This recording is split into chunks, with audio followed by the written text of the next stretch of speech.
Okay, so kita sambung balik. Okay, yang tadi ni. Alright.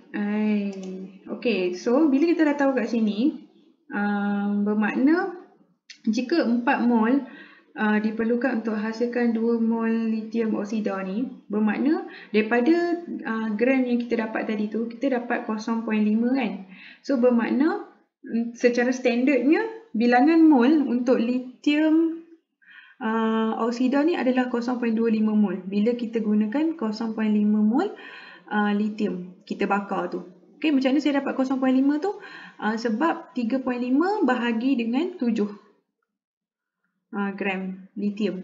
So dapatlah 0.5 mol lithium. Okay. Alright. So di sini bila kita dah dapat perkadaran ni, okay, kita akan buat reaction yang kedua. Sebab soalan dia nak molarity kan, molarity larutan yang terhasil iaitu lithium hydroxida. Okey, kita refer back daripada untuk tindak balas yang kedua di mana lithium oksida bila campur dengan air memerlukan 0.25 mol sahaja. Tapi perkadaran yang sebenarnya adalah satu berkadaran dengan 2. Okey. 2 lithium hydroxida. So bermakna kalau kita ada 0.25, bermakna di sini kita kena ada 0.25 mol lah. Mol supaya tindak balas reaction 2 ni terhasil. Iaitu kita objektif utama adalah untuk menghasilkan lithium hydroxida. Okey, so apa yang kita buat? Okey, kita ingat balik N sama dengan MV sama dengan 1000. Ini adalah bilangan mol untuk cecair. Okey, so since kita ada 0.5 mol lithium hydroxida. Okey, so molarity kita tak tahu. V diberi kat kita adalah sebanyak 100. So bahagi dengan 1000, kita dapat molarity adalah 5. So that's why jawapannya adalah B. Okey, so cikgu harap dapat bantu kamu bagaimana nak selesaikan soalan 48 ni. Okey, so teknik dia yang pertama cari dulu mol, kamu kena buat perkadaran. Okey, cari dulu bilangan mol untuk lithium yang dibakar. Okey, kamu akan dapat 0.5. Kemudian kamu bandingkan. Okey, kamu bandingkan di sini. So ni step nombor 1, step nombor 2. Okey, so bila kita dah bandingkan, kita kena cari bilangan mol sebenar lah dalam eksperimen bila kita hasilkan lithium oksida. Okey, so ini yang ketiga.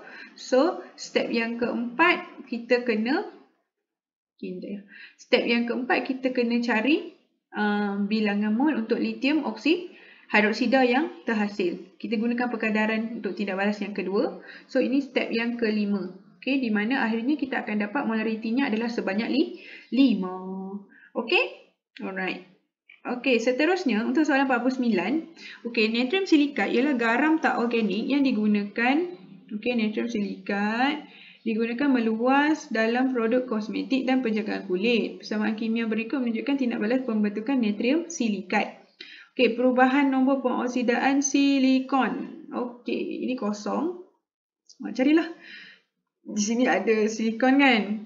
So, macam mana nak cari? Samakan dengan kosong sebab dia adalah, dia tak bagi apa-apa phase dia kan. So 2 tambah 1 tambah dengan X tambah dengan 3 tolak 2. Mana saya dapat ni? Ini adalah nombor pengoksidaan lah untuk masing-masing ni. Okay, so saya dapat tambah 2 tambah X tolak 6 sama dengan kosong.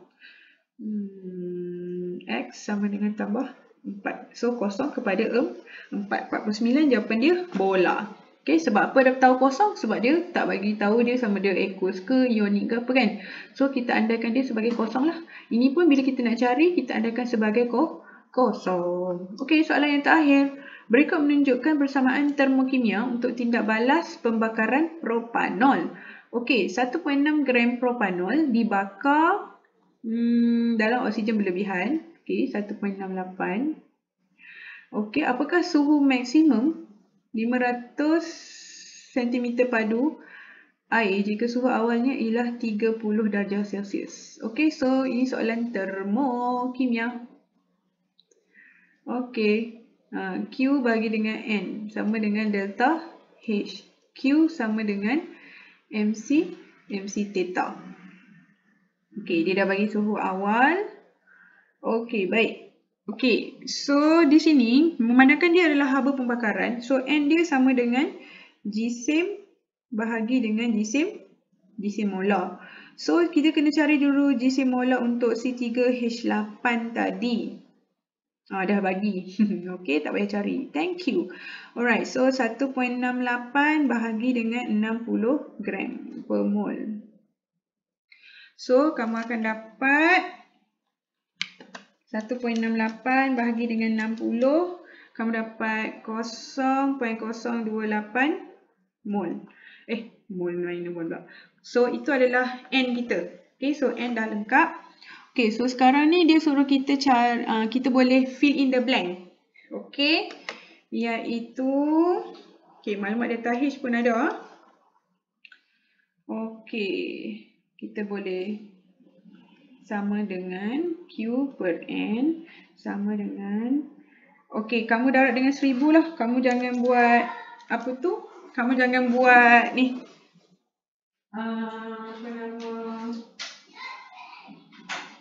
okay, kamu jangan buat 2021 je tau, sebab dia ada K. K tu kilo, so darab dengan 1000 lah. So darab dengan 1000, kita akan dapat, banyaknya, berjuta-juta ni. 2021 123. Okay, Q tak tahu, N kita adalah 0.028. So kita bahagi saja sebab kita nak dapatkan Q kan. 0.028.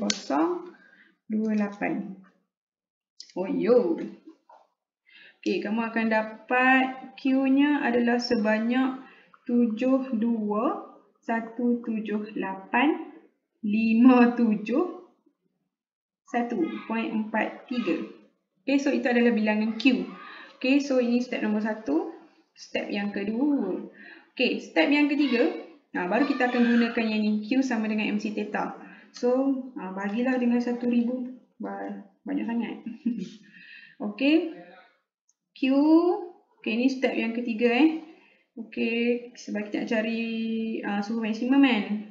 72,178.57 sama dengan M berapa? Kita punya M adalah jisim air kan. Okay, C kita adalah 4.2.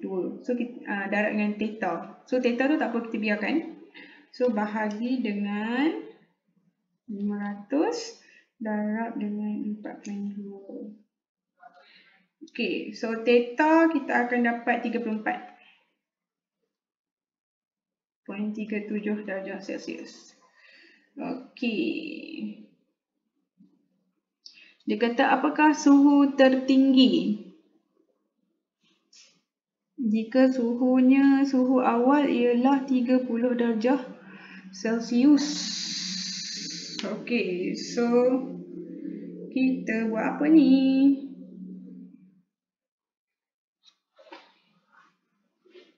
Theta tu perubahan haba kan?